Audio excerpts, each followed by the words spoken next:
Are you a poor? Have you ever thought about the fact that you might be a poor? Let me ask you a few questions to figure out if you are or not. Are you living paycheck to paycheck? Are you swiping your debit card at the store without really knowing how much money you have in your checking account? Do you have an emergency fund? Do you have at least $1,000 socked away in a savings account in case something happens? Are you juggling your bills? Maybe pay this one this month and then next month pay the next one. Are you using your credit card even though it's already maxed out?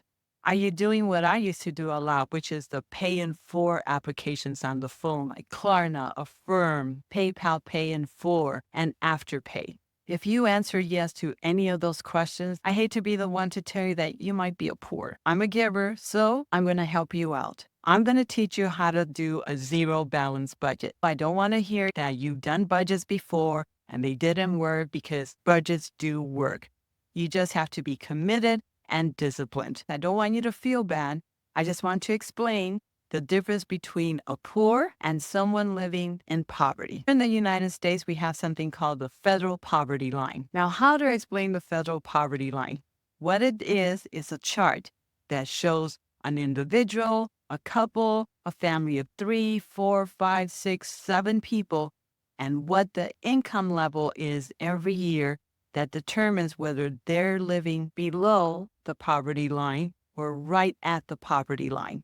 For example, an individual in 2024 that makes an annual income of $15,060 is living at the poverty line. A couple that makes $20,440 is living at the poverty line. I try to figure out how much would I be able to afford if I made $15,060 every year. Not much, really. It doesn't even cover my rent, so I can't imagine how difficult it must be to live at the poverty line. And if an individual or couple makes less than the amounts that I just stated, then they are living below the poverty line. Now, on the other hand, a poor is a person that lives above the poverty line, but because they have no control or no clue on where their money is going, how much they're spending, then they become a poor.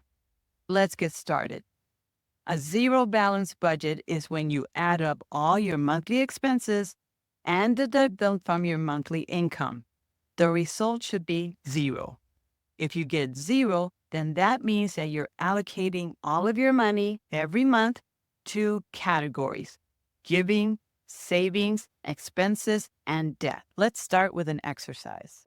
Get your favorite beverage and find the cozy place in your home or apartment. Cuddle up, look around. Look at all the things that you have. You have decor, furniture, a fridge with food in it, a pantry with food in it. You have a closet with clothes and shoes. You have a pet. You have electronics. You have a lot of nice things. If you have a vehicle, you probably have a very nice vehicle too. Now think about people that you know or that live in your community that are unable to afford even 1/4 of what you have. Be grateful. Now let's get started. How much money do you make every month? If you have an employee job, then your income is pretty much the same month to month. If you're a freelancer or a contractor like myself, then your monthly income varies, but you can get an average. Look at the amount of money that you made every month in the past 6 months or the past 12 months, and then do an average and use that average to figure out your monthly income. Now set those aside. Now we're going to go into expenses. I'm going to give you different expense categories, and you're going to figure out how much money you need to allocate for every category. And we're going to start with giving. If you don't give, you won't receive. We have to be mindful. We have to come to that understanding that even though we're struggling financially, that we still have more than others. And we can help others. We can help our community. We can help the world even by giving as little as $20 a month. I know that sounds like a commercial, but it's true. If you belong to a congregation at a church or a synagogue, you're already familiar with giving. If you don't belong to a religious organization, then find a nonprofit in your community that helps families in need and give to that nonprofit. If you want to take it to an international level, then find a good, reliable international nonprofit organization that helps children and families in need in other parts of the world. Next is the emergency fund.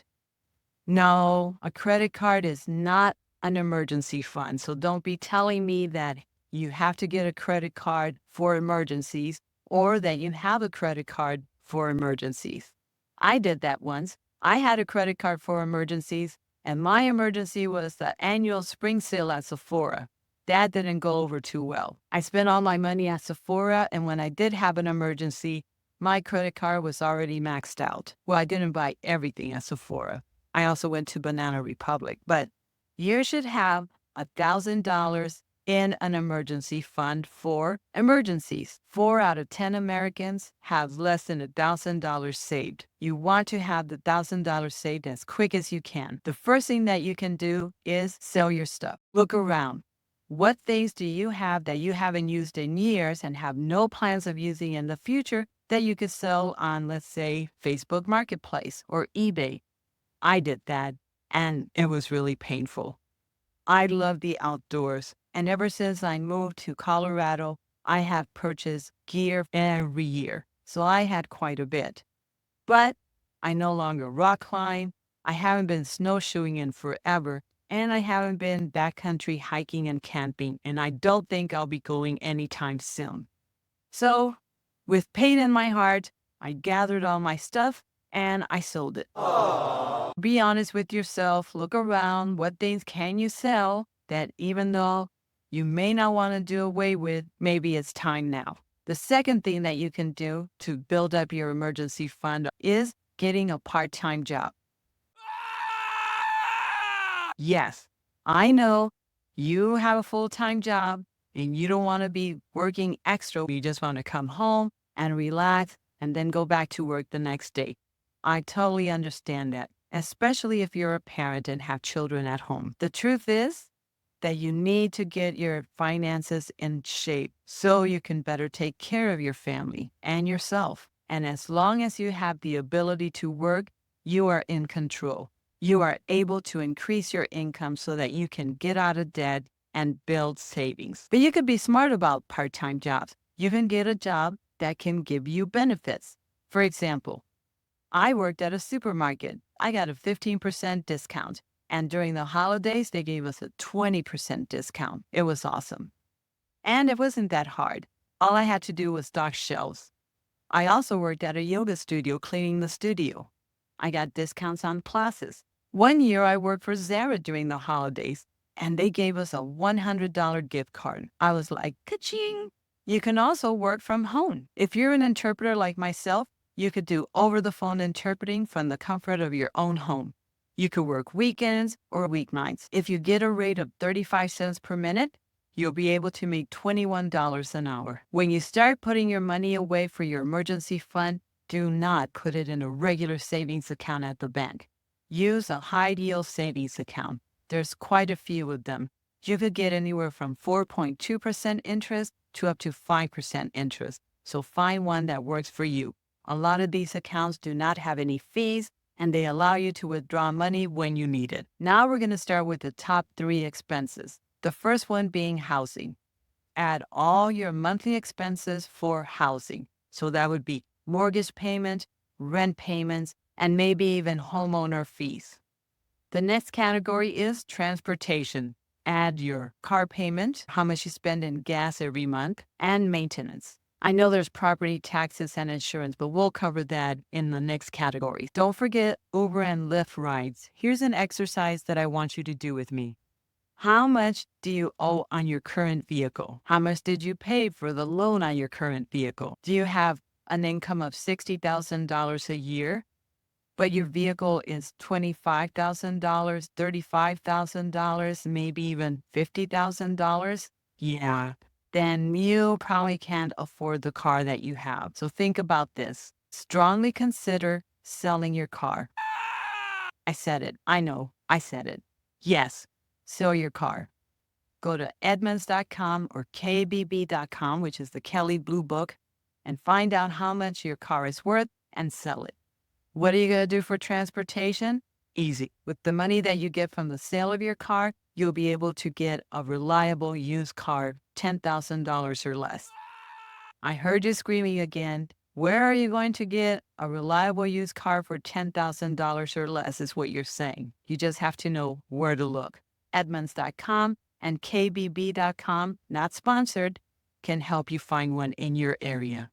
Once you get out of debt and have 3 to 6 months of expenses saved, you'll be able to buy a better vehicle. But in the meantime, we have to live within our means. Actually, I had to make a strong decision like that myself. I live in a big, beautiful city. I love where I live, but it's a very expensive city. With a rent payment, car payment, I barely had $300 left over for food and gas and everything else. So I had to make a decision. Do I keep my car and get an apartment with roommates? Or do I get an apartment by myself? Yay! And get rid of my car. So I decided to get rid of my car. I live in a big city with amazing public transportation. There's Uber and Lyft. Worst case scenario, I rent a car. I haven't had a vehicle for the past 8 years, and it's been great. Now that rent prices have increased from $1,200 to $1,700, I'm able to afford a very nice studio apartment, and I don't have a car payment. So I'm not asking you to do things that I wouldn't do myself. Next category is lifestyle. Haircuts, clothing, shoes, going out once a week or every month, mobile apps. What else do we have here? Oh, personal care items and medications, and anything that you consider that would fall under lifestyle. Next category is food. And we're not just talking groceries here. We're also talking about meal kits, Blue Apron, Marley Spoon, Factor, whatever meal kit you have, include that in there, along with takeout and delivery, celebratory meals like treating your friends or your family to birthday lunches or dinner, happy hour, and that morning coffee along with a pastry. Next category is insurance and tax. Let's start with insurance. So you're going to add mortgage or renter's insurance, car insurance, health insurance. For some interpreters that need liability insurance, include that in there, and life insurance. And I'm not talking about the group life insurance that you get at work. I'm talking about your own personal policy, an inexpensive term life insurance. The younger you are and the healthier you are, the cheaper it is. Why do I need life insurance? If you have dependents, you can't just leave them hanging after you're no longer around, not providing the income that they receive every month, right? They need to pay for rent or mortgage, clothing, school costs, food, everything that we're talking about now. How are they going to pay for it? And if you're married, how is your spouse or partner going to live if your income is no longer there? And we didn't even mention funeral expenses. So speak to an insurance agent that does not sell universal or whole life and get term life insurance. And if you're single like myself and don't have any dependents, you still need life insurance. When you die, who's going to empty out your apartment, take care of your pets, sell your car, empty out your storage unit, sell your furniture, on and on and on? Your family, right? Or maybe a good friend. And they're going to have to travel to where you live. They're going to need money for transportation, rental car, U-Haul, food, hotel stays. Figure out what's going to happen when you die so that you don't leave anybody holding the bag. Taxes. We all pay taxes. That's how we have good roads and other benefits, because tax dollars take care of all of that. If you are an employee with a company, then your taxes are deducted from your paycheck. For those of us who are contractors, self-employed, we have to pay for our own federal, state, municipal, city, and county taxes. And on top of that, we have to pay for Social Security and Medicare taxes.